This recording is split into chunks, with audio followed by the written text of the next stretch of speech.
Randy Rocky over at Swan Financial, we had the Fed meeting this past week, and they decided once again not to raise interest rates. That's a good thing. Hey, How about that? it's amazing. They finally are listening, and they're just so far behind the bell curve usually on what's going on, and it's finally good to see that they're not raising rates, and hopefully that will be a trend that will continue, and then they'll start dropping them as inflation continues to get in line. So let's just recap here for a second and give out your NMLS number and then give us the rundown. Where are we with rates and how are we looking? 26362 is NMLS number. And, we have rates 5.99 on a VA, APR 6.12% today, which is really low. But most conventional running about a point higher.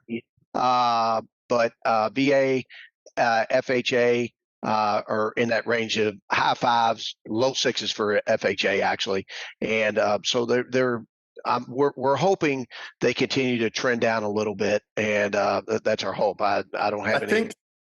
I think everyone is hoping that they trend down, but I really do believe.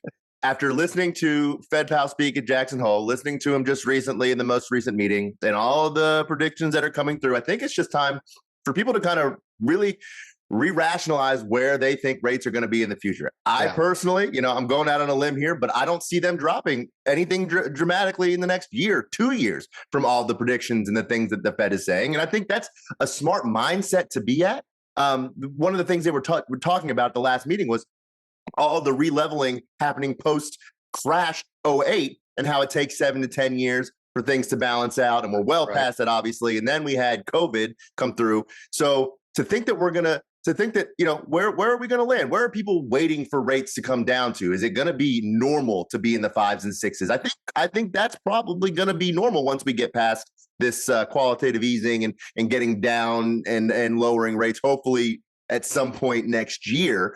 But I see a lot of agents, and not necessarily mortgage lenders, because you guys are doing your job. You can only react off what the markets do. But I see a lot of agents saying, "Oh, why don't you guys wait until next season? Rates are coming down, or wait to refi." Well, I think that could be shooting. Exactly. And it's funny you mentioned that, Greg. Is it's a hope.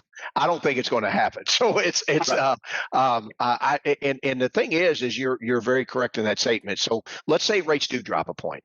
All right. Well, then what's going to happen? Pent up demand.